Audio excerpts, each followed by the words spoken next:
इस वीडियो में एक्सरसाइज 1.2 के बारे में बताएंगे और इसके मोस्ट इंपोर्टेंट क्वेश्चन है जो बोर्ड एग्जाम में बार बार पूछे जाते हैं। क्वेश्चन है आपका, सिद्ध कीजिए √5 एक अपरिमेय संख्या है। हमें प्रूफ करना कि ये एक अपरिमेय संख्या है। इसी तरीके का क्वेश्चन आपका √2 के ऊपर आता है और इसी तरीके का क्वेश्चन √3 के ऊपर आता है। इन तीनों का पैटर्न एक ही रहेगा। एक को हम सोल्व करेंगे और इसी तरीके से तीनों क्वेश्चन होंगे। तो हम क्या करके चलेंगे, यहाँ माना √5 एक परिमेय संख्या है। ये तो कह रहा है कि ये परिमेय है, हम क्या लेकर के चलेंगे कि ये परिमेय है। क्या ये परिमेय संख्या है।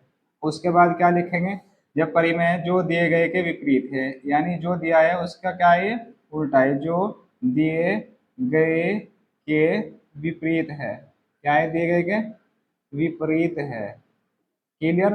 उसके बाद आप क्या लिखोगे, a/b बराबर √5 के है, जहां a और b, जहां a, b सह अभाज्य पूर्णांक है। क्या है, सह अभाज्य पूर्णांक है।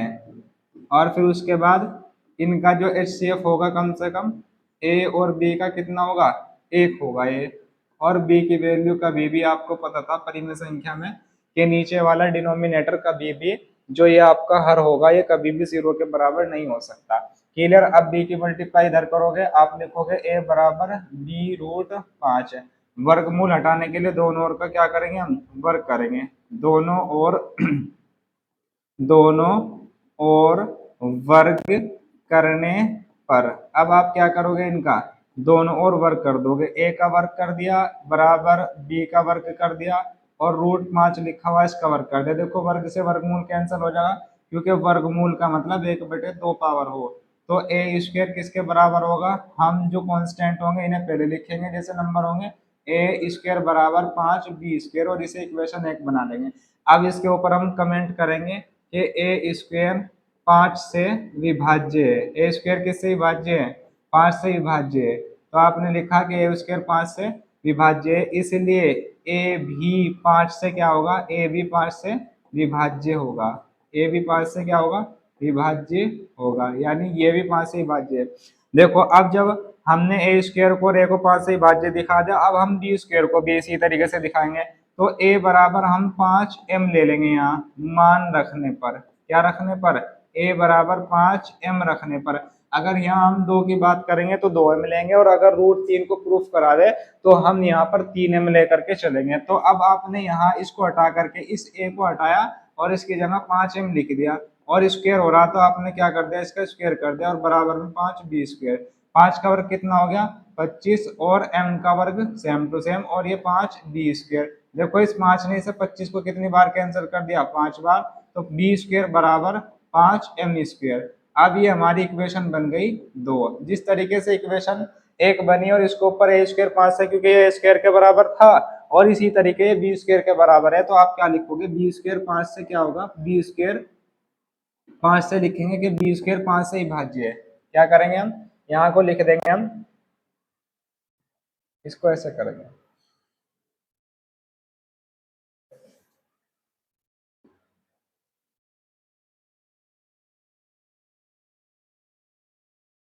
देखिए कैसे करेंगे हम, यहाँ पे ये b² 5m² के बराबर है, तो आपने क्या लिख दिया, b² 5 से विभाज्य है। ऐसे हम यहाँ लिखेंगे कि b² 5 से क्या है, विभाज्य है। क्या आएगा, b² 5 से विभाज्य है, इसलिए b भी 5 से क्या है, 5 से विभाज्य होगा। यानी कि ये भी 5 से क्या होगा, विभाज्य। जब किसी का स्क्वायर हो रहा तो जाहिर सी बात है कि वो भी 5 से विभाज्य हो जाएगा। अब जब ये विभाज्य हो गए तो a और b का कम से कम एक उभयनिष्ठ गुणनखंड, इसलिए a b का कम से कम एक उभयनिष्ठ जो गुणनखंड होगा, यानी कॉमन फैक्टर होगा, गुणनखंड 5 होगा। अभी यहाँ जो कॉमन फैक्टर था वो कितना था, हाईएस्ट कॉमन फैक्टर एक था। लेकिन यहाँ जब 5 से दोनों विभाज्य होंगे ए बी और 5 से ए भी कटेगा और बी भी कटेगा, तो इसका मतलब ए बी का कम से कम एक उभयनिष्ठ गुणनखंड कितना हो गया, 5 हो गया। जब 5 हुआ तो ये अब परिमेय ना होकर के क्या होगी, अपरिमेय। यही हमें प्रूफ करना, तो ए बी का कम से कम एक उभयनिष्ठ गुणनखंड 5 होगा। ऐसा अभी पहले लिखोगे कि कम से कम एक उभयनिष्ठ गुणनखंड 5 होगा, इसलिए √5 एक क्या हो गई, एक परिमेय संख्या है। इसलिए √5 एक परिमेय संख्या है। और ऐसा क्यों हुआ, ऐसा हमारी ऐसा हमारी गलत कल्पना के कारण हुआ, यानी जो हमने गलत सोचा था, गलत कल्पना के कारण हुआ है। ऐसा हमारी गलत कल्पना के कारण हुआ है। क्या लिख दिया, ऐसा हमारी गलत कल्पना के कारण हुआ है। जो जो क्या हुआ, तथ्य का जो आपका स्टेटमेंट दिया हुआ था, जो तथ्य का विरोधाभास विरोधाभास प्राप्त होता है। क्या होता है, विरोधाभास प्राप्त होता है। अतः √5 एक परिमेय संख्या नहीं है, ये परिमेय संख्या नहीं है। तो जब ये परिमेय नहीं है तो आप क्या लिखोगे, इसलिए √5 एक अपरिमेय संख्या है। √5 एक क्या है, अपरिमेय संख्या है। तो यही तो हमें प्रूफ करना था कि अपरिमेय है या नहीं है, ये अपरिमेय है। Hence proved. अब आपने लिख दिया। देखो इसे क्वेश्चन को कैसे करेंगे, सिद्ध कीजिए कि √5 एक परिमेय संख्या है। तो आप सबसे पहले मान के चलोगे, माना √5 एक परिमेय संख्या है। परिमेय मान लिया, जो दिए गए का बिल्कुल क्या होगा, विपरीत यानी अपोजिट होगा। अब आपने लिखा है अपॉन बी बराबर √5 और बी की इधर मल्टीप्लाई करी, जहां ए बी से भाज्य पूर्णांक है और बी की वैल्यू कभी भी 0 के बराबर नहीं हो सकती, और इनका कम से कम एक उभयनिष्ठ गुणनखंड, जिसको आप कॉमन फैक्टर बोलोगे यानी में से, वो कितना होगा, 1 होगा। बी की मल्टीप्लाई इधर कर दी। अब रूट को खत्म करने के लिए आपने क्या करना पड़ेगा, इसका स्क्वायर करेंगे। ए स्क्वायर बराबर बी स्क्वायर √5 स्क्वायर, स्क्वायर से स्क्वायर रूट कैंसिल हो गया, तो ए स्क्वायर बराबर 5 बी स्क्वायर। अब ये वाली जो इक्वेशन है एक बना ली हमने कि ए स्क्वायर बराबर 5 बी स्क्वायर। अब इसके ऊपर दो कमेंट करेंगे कि ए स्क्वायर 5 से विभाज्य है, इसलिए ए भी 5 से विभाज्य होगा, जो कि हमने यहाँ पर लिख दिया। अब जब ये वाला काम आ गया कि ए स्क्वायर 5 से विभाज्य होगा, यानी कि 5 से कम ए तो कटेगा ही, ए स्क्वायर 5 से जरूर कटेगा, इसीलिए ए को हटा करके हमने क्या लिख दिया, 5 एम लिख दिया। और यहाँ इसका स्क्वायर कर दिया तो ये 5 का और 25 हो गया एम स्क्वायर, तो 5 ने इसे 25 को कैंसिल कर दिया, तो बी स्क्वायर बराबर 5 एम स्क्वायर के बराबर आया। इसको हमने कितनी इक्वेशन बना ली, 2 इक्वेशन, और इसको एक इक्वेशन बनाई थी। ऐसा ही हमने, क्योंकि ये तो आया था हमारा ए स्क्वायर के बराबर, और ये किसके बराबर आया, ये बी स्क्वायर के बराबर आया। अब हमने इसके ऊपर दो कमेंट करे, बी स्क्वायर 5 से विभाज्य, इसलिए बी भी 5 से विभाज्य होगा। अब जब ए और बी ये दोनों के दोनों 5 से जरूर कट रहे, तो अब क्या लिखोगे, इनका कम से कम जो कॉमन फैक्टर होगा यानी उभयनिष्ठ गुणनखंड होगा, वो 5 होगा। और √5 फिर एक परिमेय संख्या है, और ऐसा हमारी गलत कल्पना के कारण हुआ, जो तथ्य का विरोधाभास प्राप्त हुआ। अतः √5 परिमेय नहीं है, तो √5 एक अपरिमेय, ये प्रूफ करना था कि √5 एक अपरिमेय है। अब यहाँ देखो, अगर आपको ये कह दिया जाए कि ये आपको √2 को प्रूफ करना है, किसको प्रूफ करना, √2 को प्रूफ करने के लिए कह दिया जाए कि √2 सिद्ध कीजिए कि √2 एक अपरिमेय है, या ये प्रूफ कराए कि √3 एक अपरिमेय है। बिल्कुल तीनों का मेथड सेम रहेगा, बस आप यहाँ क्या करोगे, यहाँ √2 लिख दोगे, यहाँ 2 लिखोगे, यहाँ क्या करोगे, 2 करोगे, यहाँ भी 2 लिखोगे, यहाँ 2 लिखोगे, यहाँ 2, यहाँ 2, यहाँ 2, और यहाँ भी 2 कर दोगे, यहाँ 2 का वर्ग 4 होगा, ये इससे कैंसिल होगा, फिर 2 आएगा। फिर यहाँ आप क्या लिखोगे, बी स्क्वायर 2 से विभाज्य, फिर 2 से विभाज्य, इसका कम से कम उभयनिष्ठ गुणनखंड फिर क्या होगा, 2 होगा, इसलिए √2 एक परिमेय संख्या है। जैसा हमारी गलत कल्पना के कारण हुआ, ये सारा लिखने के बाद यहाँ √2 एक परिमेय संख्या है, संख्या नहीं है, तो आप क्या लिखोगे लास्ट में जाकर के कि √2 एक अपरिमेय संख्या है, ये प्रूफ करना था। ऐसे ही अगर 3 के बारे में कह दिया जाए तो आप 3 लिखते चले जाओगे। क्लियर। नेक्स्ट क्वेश्चन देखते हैं इसी तरीके से, इसका स्क्रीनशॉट ले लो आप।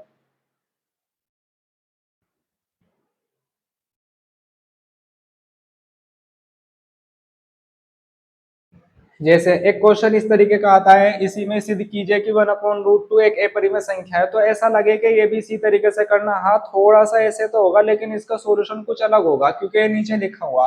तो आप क्या मान करके चलेंगे कि माना 1/√2, माना 1/√2 एक परिमेय संख्या है। क्या मानोगे आप? एक परिमेय संख्या है, एक परिमेय क्या लिखोगे? संख्या है। और फिर उसके बाद क्या लिखोगे? जो दिए गए के, जो दिए गए के, दिए गए के क्या है? विपरीत है, जो दिए गए के विपरीत है, ऐसा लिख दिया। अब उसके बाद वही प्रोसीजर A/B बराबर 1/√2, ये तो इतना लिख ही गए हम। जहां A और B, जहां A B सह अभाज्य पूर्णांक हैं, सह अभाज्य, अभाज्य पूर्णांक हैं, सहभाज्य क्या है?